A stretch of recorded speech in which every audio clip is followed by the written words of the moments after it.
नमस्कार जय जगन्नाथ शुभ सकाळ आज हूँ जुलाई 11 तारिख शनिवार आसतु आज गुरुत्वपूर्ण खबर देखा आपण भल पाइबा स्वरूप गोटे गोटे लाइक निश्चय करदे। आज प्रथम खबर रथयात्रा समीक्षा कले मुख्यमंत्री सुरक्षा व्यवस्था 12,000 पुलिस जगिब 470 सीसीटीवी। आज प्रथम खबर रथयात्रा समीक्षा कले मुख्यमंत्री सुरक्षा व्यवस्था 12,000 पुलिस जगिबे 470 सीसीटीवी। 19 आईपीएस को रथयात्रा दायित्व मुख्यमंत्री मोहन चरण माझी पवित्र रथयात्रा लोकसभा भवन रे एक उच्चस्तरीय बैठकर समीक्षा करिसेंती। बैठक रे रथयात्रा परिचालना संपर्क में विस्तृत आलोचना करने सहित समस्त अधिकारी कर्मचारी मध्य सहयोग समन्वय और निरंतर जोगाजोग उपरे मुख्यमंत्री गुरुत्वारोप करिसेंती। गत 6 तारिख में मुख्यमंत्री पुरी रे समीक्षा बैठक करबा परे आउ थे लोकसभा भवन में विस्तृत समीक्षा करिसेंती। बैठक में नीतिकांति रे समयानुवर्तिता रथ और यात्री सुरक्षा भिड़ नियंत्रण एवं अग्निशम सेवा उपरे मुख्यमंत्री गुरुत्वारोप करी कहिसेंती दक्ष अभिज्ञ अधिकारी परिचालन रे रथयात्रा श्रृंखलित और सुव्यवस्थित होई परिबो। परवर्ती खबर सुभद्रा को नहीं आसिला बड़ खबर नुआ आवेदनकारी समीक्षा पर उप मुख्यमंत्री सूचना राखी रे मिलिबो पंचम किस्ती। सुभद्रा योजना को नहीं आसिला बड़ खबर सुभद्रा 3,17,966 जन नुआ आवेदन करिसेंती। नुआ आवेदनकारी समीक्षा पर उप मुख्यमंत्री प्रभाती परिडा एने सूचना दैछंती। उप मुख्यमंत्री कहिसेंती 2026-27 वर्ष रे 3,17,966 नुआ आवेदन आसीची। डीबीटी केवाईसी फील्ड वेरिफिकेशन एवं बैंक समन्वय समस्या रही। 82,036 डीबीटी सक्रियकरण 28,621 बायोमेट्रिक ई केवाईसी एवं 3,53,059 फील्ड इनक्वारी संबंधी मामला शीघ्र सारिबाकू निर्देश दिया जायछि। एथिपाई फील्ड तदंत पाई ब्लॉक कमिटी जिला कमिटी को रिपोर्ट देबो। जिला कमिटी जुलाई 25 भितर राज्य कमिटी को रिपोर्ट देबो। परवर्ती खबर एणिकी डाक्तर प्रेस्क्रिप्शन बिना मिलिबो नाही औषध मेडिसिन दुकान रे सहजरे मिलिबोनी कफ सिरप। निशा माफिया उपरे केंद्र सरकार सर्जिकल स्ट्राइक। एणिकी मेडिसिन दुकान रे सहजरे मिलिबो नाही कफ सिरप किंबा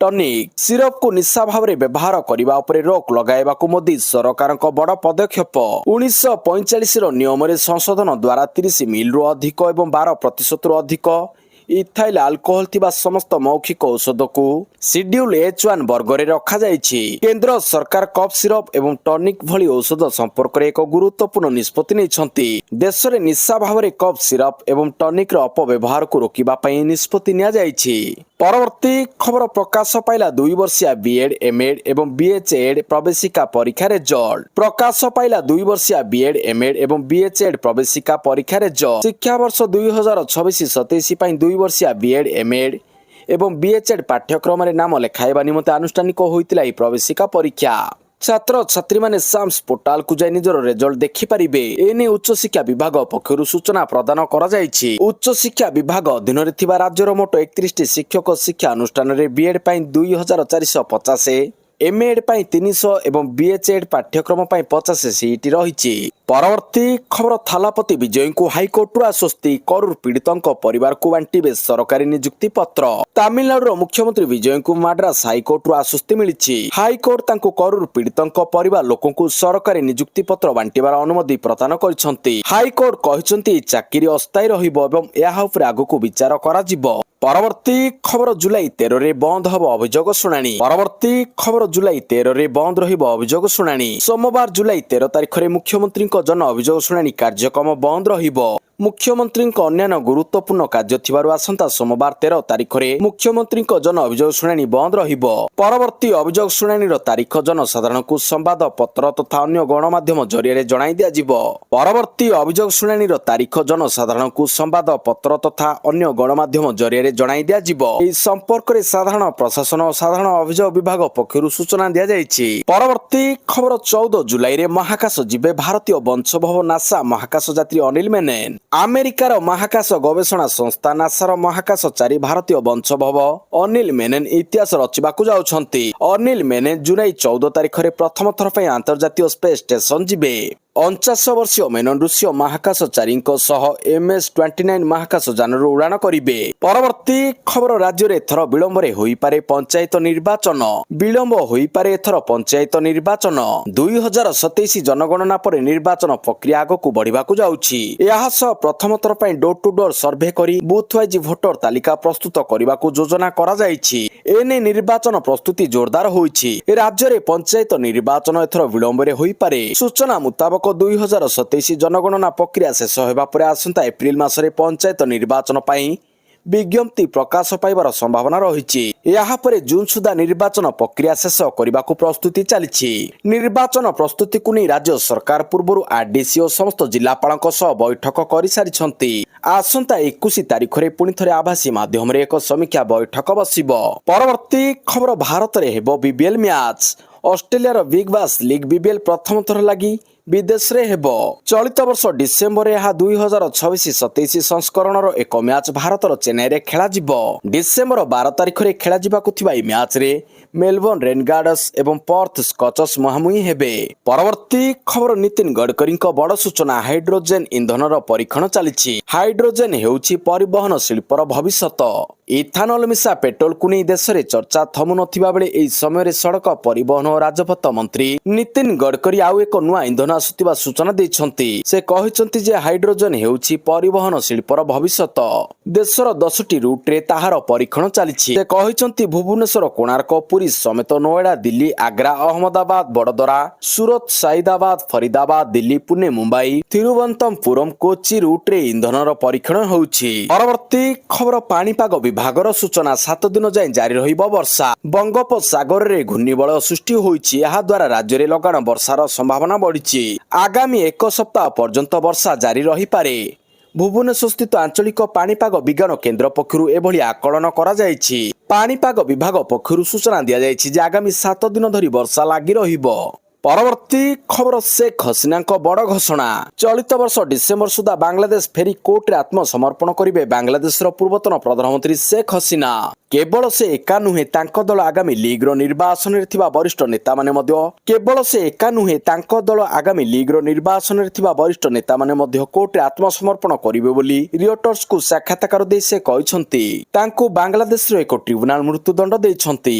ତାଙ୍କ ଜୀବନ ପ୍ରତି ବିପଦ ଥିଲେ ମଧ୍ୟ ସେ ଦେଶକୁ ଫେରିବେ ବୋଲି ହସିନା କହିଛନ୍ତି। ପରବର୍ତ୍ତୀ ଖବର, ସମ୍ପୂର୍ଣ୍ଣ ସ୍ଲିପର ସୁବିଧାଯୁକ୍ତ ପ୍ରିମିୟମ ଏସି ବସ୍ ଭଡ଼ା ଧାର୍ଯ୍ୟ। କିଲୋମିଟର ପିଛା ସର୍ବାଧିକ 3.85 ଟଙ୍କା ପ୍ରିମିୟମ ଏସି ବସ୍ ଭଡ଼ା ଧାର୍ଯ୍ୟ। ଓଡ଼ିଶାରେ ଚଳାଚଳ କରିବାକୁ ଥିବା ସମ୍ପୂର୍ଣ୍ଣ ସ୍ଲିପର ସୁବିଧାଯୁକ୍ତ ପ୍ରିମିୟମ ଏସି ବସ୍ ପାଇଁ ନୂଆ ଭଡ଼ା ହାର ନିର୍ଦ୍ଧାରଣ କରିଛନ୍ତି ରାଜ୍ୟ ସରକାର। ବାଣିଜ୍ୟ ପରିବହନ ବିଭାଗ ପକ୍ଷରୁ ଜାରି ବିଜ୍ଞପ୍ତି ଅନୁସାରେ ଏହି ଶ୍ରେଣୀର ବସ୍ରେ ପ୍ରତି କିଲୋମିଟର ପ୍ରତି ଯାତ୍ରୀ ବାଣିଜ୍ୟ ପରିବହନ ବିଭାଗ ପକ୍ଷରୁ ଜାରି ବିଜ୍ଞପ୍ତି ଅନୁସାରେ ଏହି ଶ୍ରେଣୀର ବସ୍ରେ ପ୍ରତି କିଲୋମିଟର ପ୍ରତି ଯାତ୍ରୀ ପାଇଁ ସର୍ବାଧିକ 3 ଟଙ୍କା 50 ପଇସା ଭଡ଼ା ଆଦାୟ କରାଯିବ।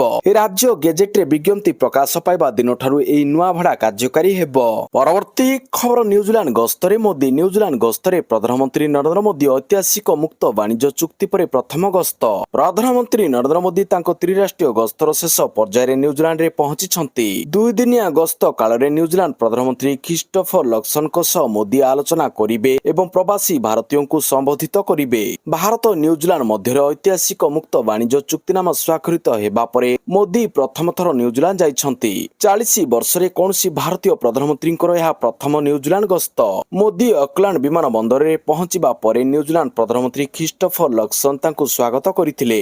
2 ଦିନିଆ ରହଣି ସମୟରେ ଲକ୍ସନଙ୍କ ସହ ମୋଦି ଆଲୋଚନା କରିବେ। ଭାରତ ଓ ନ୍ୟୁଜିଲାଣ୍ଡ ଚଳିତ ବର୍ଷ ଏପ୍ରିଲ 27 ତାରିଖରେ ନୂଆଦିଲ୍ଲୀଠାରେ ମୁକ୍ତ ବାଣିଜ୍ୟ ଚୁକ୍ତିନାମା ସ୍ୱାକ୍ଷର କରିଥିଲେ। ପରବର୍ତ୍ତୀ ଖବର, ଜାତୀୟ ସଙ୍ଗୀତ ପୂର୍ବରୁ ବନ୍ଦେ ମାତରମ୍ ଗାନ ବାଧ୍ୟତାମୂଳକ।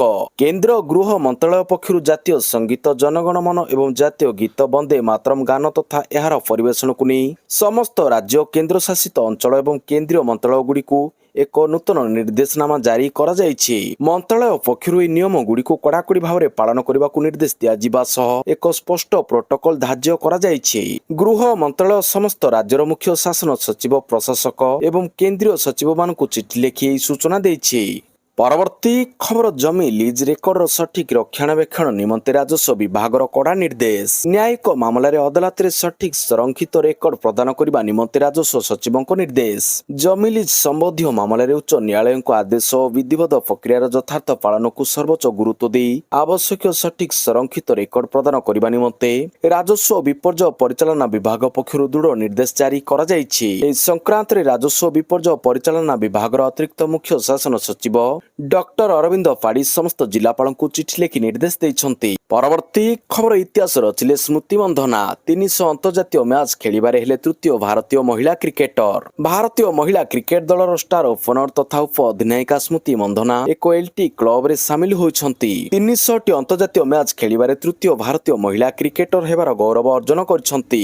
ଶୁକ୍ରବାର ଐତିହାସିକ ଲର୍ଡସ ମଇଦାନରେ ଇଂଲଣ୍ଡ ବିପକ୍ଷ ଟେଷ୍ଟ ମ୍ୟାଚ୍ ଅବସରରେ ମନ୍ଧନା ଏହି ମାଇଲ ଖୁଣ୍ଟ ଛୁଇଁଛନ୍ତି। 29 ବର୍ଷ 357 ଦିନ ବୟସରେ ସ୍ମୃତି ଏଲ୍ଟି କ୍ଲବରେ ସାମିଲ ହୋଇଛନ୍ତି। ପରବର୍ତ୍ତୀ ଖବର ମମତା ବାନାର୍ଜୀଙ୍କୁ ପୁଣି ଝଟକା ଟିଏମ୍ସିର ଆଉ 12 ବ୍ୟାଙ୍କ ଆକାଉଣ୍ଟ ଫ୍ରିଜ୍। 1,000 କୋଟିରୁ ଅଧିକ ରାଶି ଉପରେ ଲାଗିଲା ରୋକ। ଜଟିଳ ହେଲା ଦିଦିଙ୍କ ସମସ୍ୟା।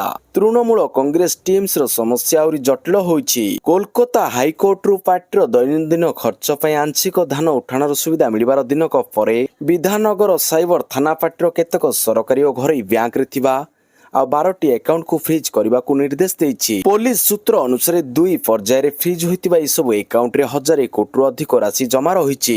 ପରବର୍ତ୍ତୀ ଖବର ଇଥାନଲ ପାଇଁ ରବର ୱାର୍କସପ୍ ଖରାପ ହେଉଥିଲେ ମାଗଣାରେ ବଦଳାଇ ପାରିବେ କହିଲେ ନୀତିନ ଗଡ଼କରୀ।